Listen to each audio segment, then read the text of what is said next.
Ya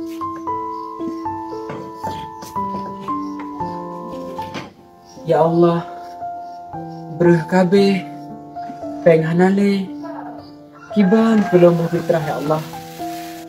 Kon, Mak. Kena kajak lah ke anak. Kenapa mak you belau? Yet, Mak.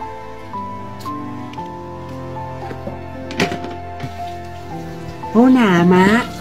Ni pengen kaku bawa teh jok-jok lega pelacok lah sana je. Man, Mak. Ni pegah nyan peng jajan lo.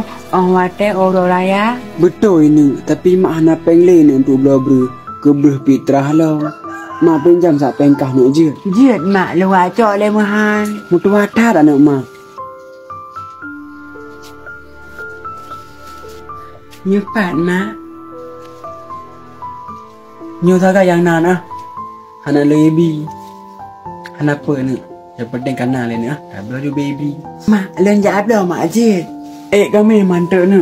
Lu Mak komen. Ucap pak peng ni. Lu jap le Mak ber. Kalau ni yang berjalan nak ber.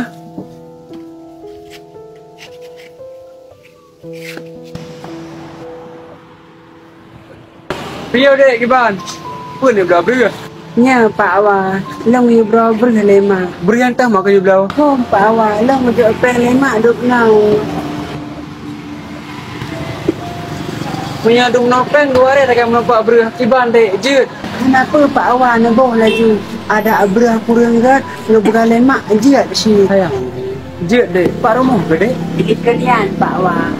Ayah mentang nak ni. Anale Pak Awa. Ayah long gak kerja awal.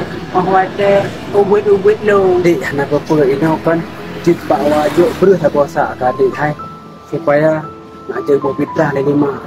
Ber, jom pak jawab saya pulang dek. Alhamdulillah. Memang nanti Pak Awa. Long senang Pak Awa. Sebab guna berpegah lemak golong nak berfitrah long. Karena jok lirau ni Pak Awa. Dona ko ugat akan dan berdoa dona pemudah rezeki Pak Awa ber. Punah dah koron Pak Awa. Hai Bapak Ibu yang ada di seputaran kota Banda Aceh dan sekitarnya yang lagi cari beras, baik untuk kebutuhan sehari-hari, stok lebaran nanti, atau bayar zakat fitrah menjelang Idul Fitri. Di tempat kami banyak menyediakan beras dengan berbagai macam pilihan, baik untuk grosir maupun eceran. Anda suka beras yang bagaimana? Biasa, sedang, atau yang premium?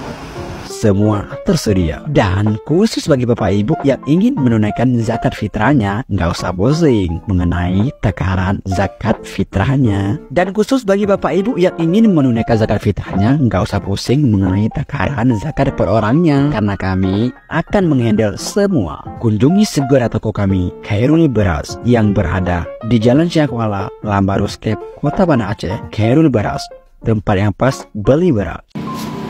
Pak Awa, Kiban dek. long mantan kami Pak Awa. Jadi pakan man?